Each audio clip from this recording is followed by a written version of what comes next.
अस्सलामुअलैकुम वरहमतुल्लाहि वबरकातुहू। सेहत और सफाई की छोटी छोटी बातें जो ये आप याद रखें सेहतमंद रहने के लिए। देखिए, अब कोरोना वायरस फैला था तो इसके अंदर जो सबसे ज़्यादा जो फ़ायदेमंद चीज़ रही, इफ़ेक्टिव चीज़ रही, वो हाथ धोना था। इसका मतलब है कि सेहत और सफाई जो है बहुत ही ज़रूरी है, बहुत ही शानदार चीज़ है और हमें बहुत सारे मसाइल से बचा लेती है। जरासीम से बचना ज़ाहिर है सबके लिए ज़रूरी है। अब जबकि ये चीज़ साबित हो चुकी है कि बीमारियों की असल वजह जरासीम है, तो उनको महफूज रखने के लिए ज़ाहिर है हमें अपने आप को जरासीम से महफूज रखना पड़ेगा। ज़ाहिर है कि अपने आप को जरासीम से महफूज रखने के लिए जब हम साफ़ सुथरा रखेंगे तो उसके कुछ ना कुछ असूल और ज़वाबित तो मौजूद हैं। नाज़रीन, अब इस वीडियो पर आगे चलने से पहले आपको बता दें कि अगर आप इस चैनल पर नए हैं तो हमारे चैनल को सब्सक्राइब कर दीजिए और अगर आपको वीडियो पसंद आए तो उसको लाइक और शेयर कर दीजिएगा। नाज़रीन, बच्चों के डर से यानी बच्चों के बीमार होने के डर से हम उनको मिट्टी में नहीं खेलने देते या उनको पार्क में नहीं जाने देते, साइकिल चलाने से मना करते हैं। लेकिन अगर हम उनको बीमारों से बचाना चाहें तो कुछ ख़ास असूलों को हम अपने जहन में रखें जिनको हम पहले से जानते हैं।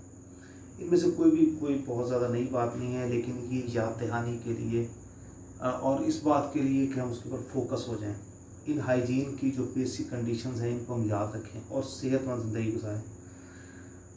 हाथों की सफाई पर इतना ज़्यादा जोर इसलिए दिया जाता है कि हाथ हमारे सबसे ज़्यादा कांटेक्ट में रहते हैं। हम दूसरों से मिलते हैं, दूसरों से अपनी किसी बात का इजहार करते हैं तो हमारा हाथ ही हम आगे करते हैं।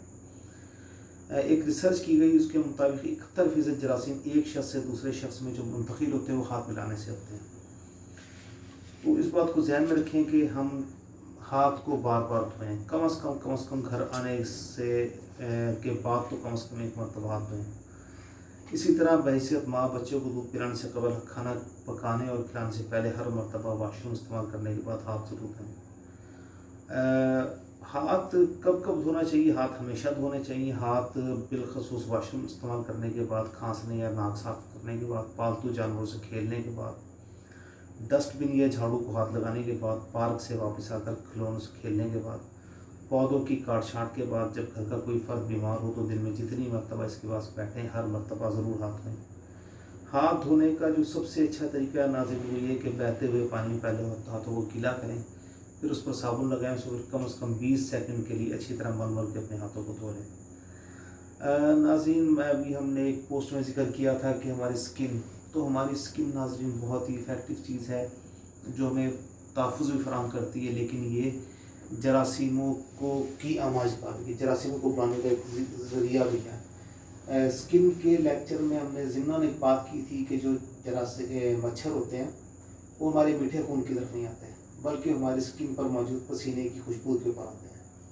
तो नाज़रीन, उसी तरह हम ये देखते हैं कि अगर हम बार बार ना नहाएं तो यानी कम से कम दिन में एक मरतबा तो हमें नहाना चाहिए, जिसके बाद हमारे जिस्म से जो फजूल फजलात हैं जो हमारे पसीने के ज़रिए हमारी स्किन के ऊपर आ गए वो पानी के ज़रिए बह जाए और हम सेहतमंद रह सकें।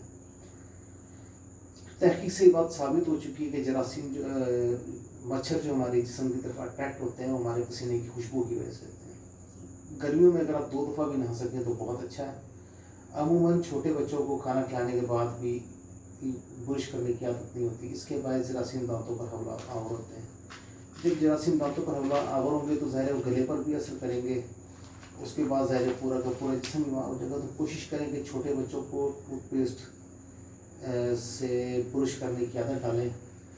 कम से कम सुबह शाम 2 मरतबा तो आप यकीन बनाएं कि बच्चे दांत साफ करें। बड़े नाखूनों के अंदर भी जरासीम होते हैं, कोशिश करें कि उनको बढ़ने ना दिया जाए और नाखूनों को किसी भी सूरत में काला तो रहने भी ना दें। साफ़ सुथरा लिबास उससे भी ज़्यादा ज़रूरी है। मैंने आपको बताया ना कि स्किन के साथ जो चीज़ टच होती है वो हमारा लिबास है। अब अगर हमारी स्किन पसीने को लगातार स्वेटिंग को बार बार करवाती है, उसके ऊपर हवा में मौजूद कर तो गुबार जम जाता है, हमें बीमार करने का सबब बनता है। लेकिन अगर हमने कपड़े पहने और कपड़े गंदे हों तो वो भी हमारी स्किन के ऊपर मिट्टी और डर्ट में इजाफे का एक बुनियादी सबब बन सकता है। तो इसलिए जब भी हम नहाएं तो कपड़ों को चेंज करें। आप यकीन करें कि हमारी सेहत में खुशगवार इजाफा पैदा होगा और हमारी जो बीमारियाँ हमसे बहुत दूर चली जाएंगी। नाज़रीन, सफाई और सुथराई अब जिस तरह ये कोरोना के मर्ज़ में सबसे ज़्यादा जो फ़ायदेमंद चीज़ रही, जिसको पूरी दुनिया ने तस्लीम किया गया, वो बार बार हाथ धोना है। इसलिए हम आपसे अर्ज़ करेंगे कि अपनी सफाई सुथराई का बहुत ज़्यादा ख्याल रखें। और ये जो गुजारिशात हमने आपसे की हैं, ख़ुसूसी तौर पर बच्चों के ऊपर इनको लाजमी लागू करें और यकीनी बनाएं कि बच्चे कम अज़ कम इनके ऊपर अमल करें। अगर आप लोग भी इन पर अमल करेंगे तो यकीन करें कि पूरा घर और पूरा ख़ानदान सेहतमंद हो जाएगा। अगर आप इन पर अमल नहीं करेंगे तो ज़ाहिर है कि बच्चे ही इस पर अमल करके सेहतमंद होंगे। आपकी परेशानी अपनी जगह